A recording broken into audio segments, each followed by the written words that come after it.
Now let's continue with my last chapter. The last chapter is number 13. Yeah, number 13. The idea is the following. I can measure the disturbance. Measure disturbance Z with method 981. We have discussed this. Remember this picture, 981. I have a parallel loop where the output of the real loop and the parallel loop should be the same, caused by this controller. So this is the same like this. So this is the input of my model. We assume that this is equal to the input of my real process. So I have this calculated value, I have this value at this point. The difference of this is my disturbance. So this is the idea of disturbance measurement. This I want to use for the following method. 981. If I have a controller, and my .by version has disturbance control error. Disturbance control error. No reference control error, but disturbance control error. So if there is a disturbance, the output is not equal to the desired value if I wait long enough. So can I now combine this? If I measure the disturbance, I have a control error which is predictable, which is systematically, I know the value. If I know this disturbance value, I know the control error value. Can I use both informations for compensation? That is the question. If I measure the disturbance, I can make a disturbance feed forward. First, yeah, we have learned this in control system 1. Disturbance feed forward. What was that? I opened the picture. Forward. C. Workbook. Control system 1. Page, I think 51 or so. I opened it. I have opened the page 51 and show you this picture again. Maybe you can remember. If I have a disturbance into my closed loop system, I can measure the disturbance, look for a compensation filter, and put this information as an addition or subtraction to the output of the existing controller. So this has no influence to the other values here. And can compensate the disturbance at this point completely if the filter here is selected carefully.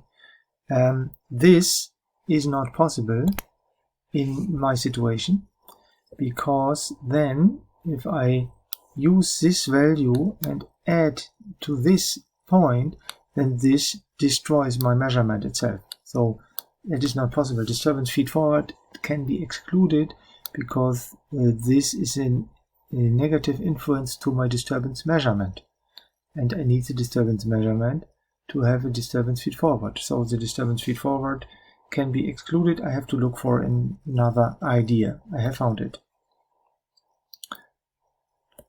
but this destroys the measurement 981. I have to look, find a better method. Find a better method. And I have found, and the idea is the following. Idea. Assume we have our loop. This loop uses the desired value. This is a feedback value x, we have a controller output value y, and this goes to the process. We have a disturbance here, disturbance input. This goes to the process, we get our value x, and we close the loop. That is the original situation in which the process controller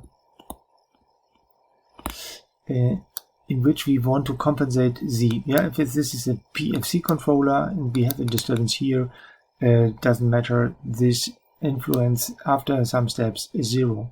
But if I have a P controller here, or if I have a PD controller, or if I have my special deadbeat version here, then we know this input produced after the waiting for a steady state produced a control error here.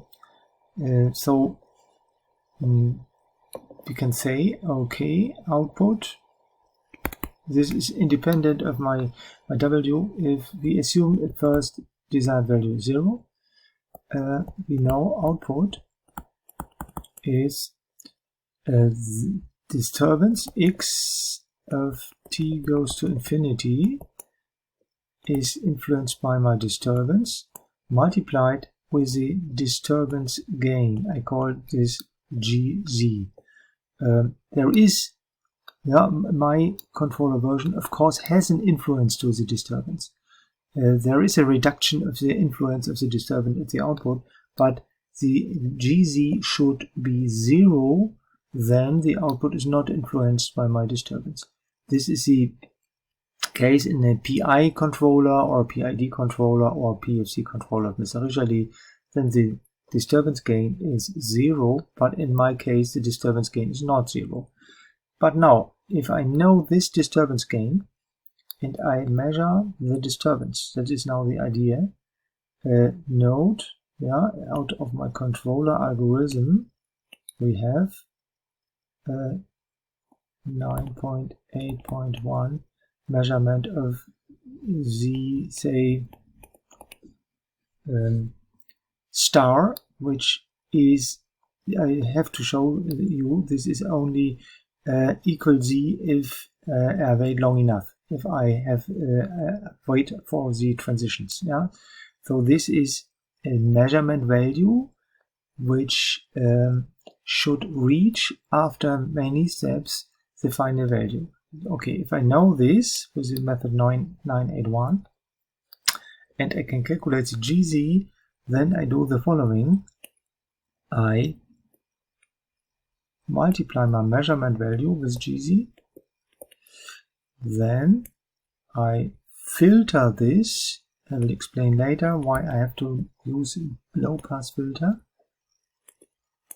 with a time constant t and gain 1, and this now is added to my desired value. So I get a new desired value, and this addition of course should be a negative. That means if we have a disturbance, say value 1, causing the gain error, say 0.5, so this Gz we assume to 0.5. Then after some steps we measure the disturbance value 1, multiply this is 0.5, filter this, gain 1, we have here a 0.5, we now subtract 0.5 from my W value, which could be any value, but I make this W value with 0.5 smaller, so with this desired value negative 0.5, I shift the output to 0. That is the idea of my compensation of the disturbance. Disturbance compensation if the controller has a disturbance error. I can also do this with the orientation controller or with any other controller principle which cause a disturbance error. The idea works anywhere. The task what we have to solve is first a discussion why do we need here a filter, and second discussion how large is a disturbance gain. The disturbance gain depends on the controller, of course. Yeah, and to calculate the disturbance gain, we have to do some steps. We need Gz for t goes to infinity. Yeah, the DC gain. We need the DC gain of the controller. DC gain of the process is known. Yeah, DC gain of process is Kn. In any way is Kn, or is the DC gain of our A's and B's. Yeah, Kn, or this is the sum of the B's divided by B0 plus B1 plus and so on, Bm divided by 1 plus A1 plus and so on plus Am. So this is if we have a good process model with the A's and B's, we can calculate the DC gain of the process. We have it. Yeah, say this is Km. But now we have a loop. Yeah, we have a loop so that we can say, okay, in our loop, we have our disturbance input, C, then we have a process gain, say Km for Km, and then we have a controller, Fc, and the input of the controller multiplied with the output, x of t goes to infinity, leads to a value here, y of infinity. I call this y of infinity.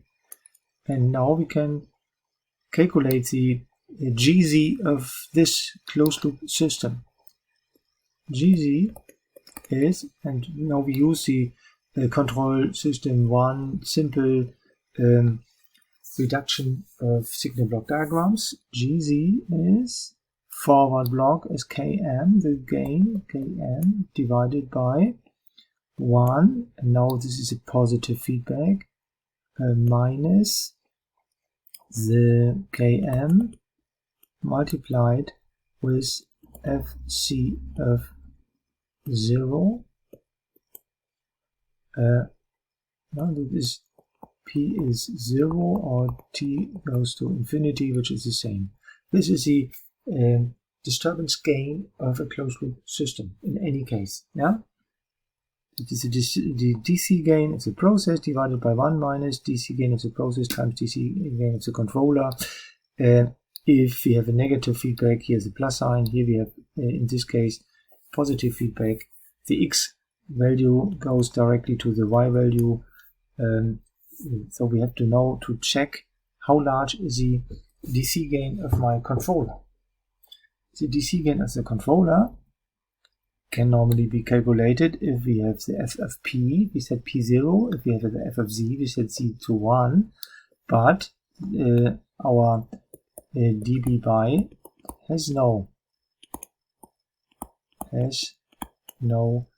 f of z expression.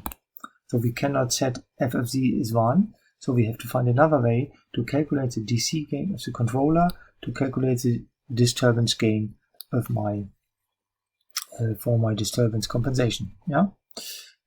So DC gain of controller. Let's look what how the controller is working. In a PT1 case, we have an output y of k, which is in our paper we can find this output of the controller on page. I have to look which page you can find it. Stop. It's on page 75. You see the PT1 solution of my deadbeat my version. Y of n or y of k is desired value plus a1 x of k divided by b1. So we make a copy of this.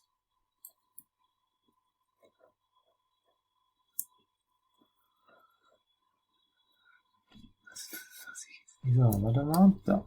Copy y of k is w plus a1 x of n divided by b1. So the DC gain means DC gain of the controller. We want to check if there is no desired value. There is only the feedback signal. We have no W. We want to have the value of y if x is constant. So we see y of k is always a1 times x of k divided by b1. So this works in any case. So we can say, okay, this is also valid for infinity. K of infinity steps is a1 divided by b1 times x of k. So we can say this is a DC gain. Output is DC gain times input DC gain. So in our calculation, in our Csii calculation, we get this is Km divided by 1 minus Km times A1 divided by B1. And this is, okay, now we know B1 in our PT1 case. B1 in our PT1 case is Km times 1 plus A1. If we replace this, we have Km divided by 1 minus A1 divided by 1 plus A1. Or in other words, I multiply with 1 plus A1 is Km times 1 plus A1 divided by 1 plus A1 minus A1. This is Km times 1 plus A1, and this is B1. Yeah, in our simple PT1 case, we have a disturbance gain which is B1. Okay, this we should check. Yeah, this we should check. In a simulator, that's strange, and we have to find it out if this is really true. Check with simulation. Yeah, we start now the WinDF simulation. Make a new start of my WinDF C# to clean all previous values, to show you which values you have to change if you want to have the same results. So first, hardware simulator, I put to PT1, or I have loaded the PT1. I have stored the PT1 in my file PT1 chapter 9.7. You see K is 0.4, T is 1, sampling time is 100. Note the B1 is 0.038. Okay, that's the first step. Then we have we should make a controller design of the same for the same process. So I open it. No, I have forgotten it. I want to start with ideal version. Ideal version. Controller design. Okay, and copy. I have not switched to ideal version. I should do this. Ideal version. So I can now start the advanced adaptive control. Note the sampling time should be set to 100. The parameters here should be set to unit step function. We want to see the disturbance step of my controller. We activate the advanced view. Then we have the PFC here. In the PFC window, I select the PT1 that we buy with the model 0.4 1 second time constant. And if I run this disturbance step response, then you see that this doesn't work because I have forgotten to set the controller to ideal version. This should fit to the same. I delete the curve, run it, init the process, and now you see the disturbance step response, and you see the DC gain of this controller. The disturbance gain is 0.038. That is my B1. So this is proof that this is true. This is also true if my hardware simulator has a delay. Now switch to real version.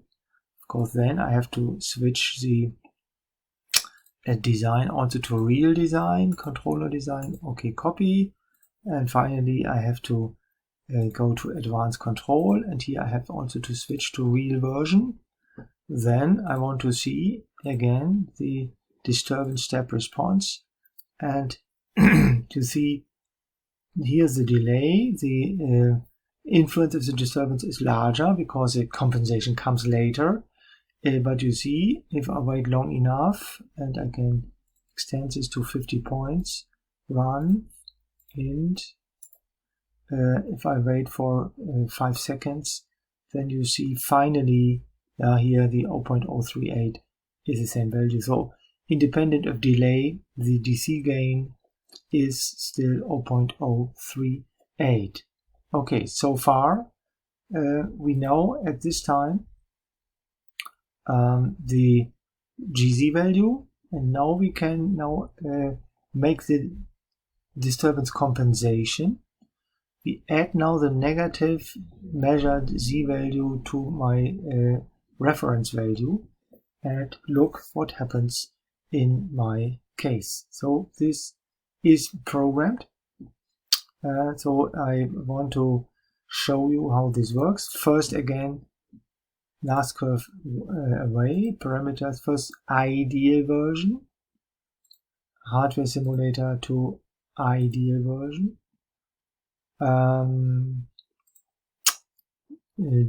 The design is not influenced because our design is just working with my PFC page here. I select PT1 and now I have to shift this window a little bit higher because the disturbance compensation is too deep in my window, or that is not so good. So I have to shift my window a little bit deeper. Here you see that only if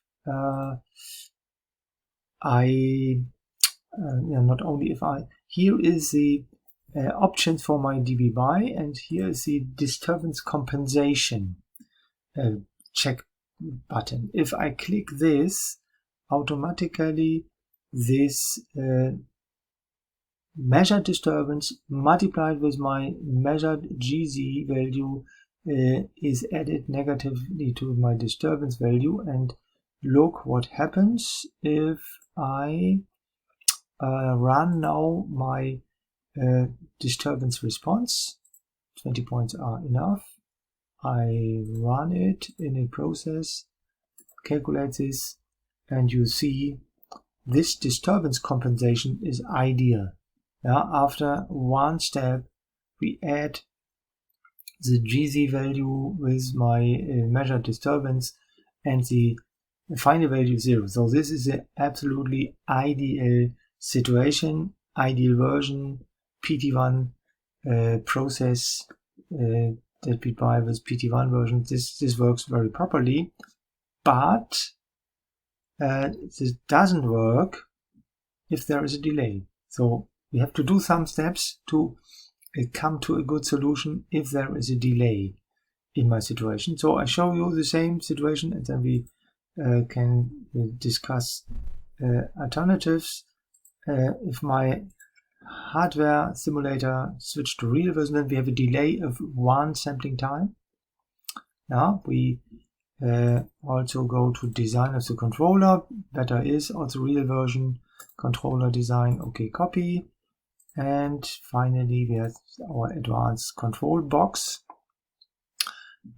We have also to click to real version, and now look what happens. The same situation, if there is one delay, I make run, init process, run init process, start the curve, and you see now what happens.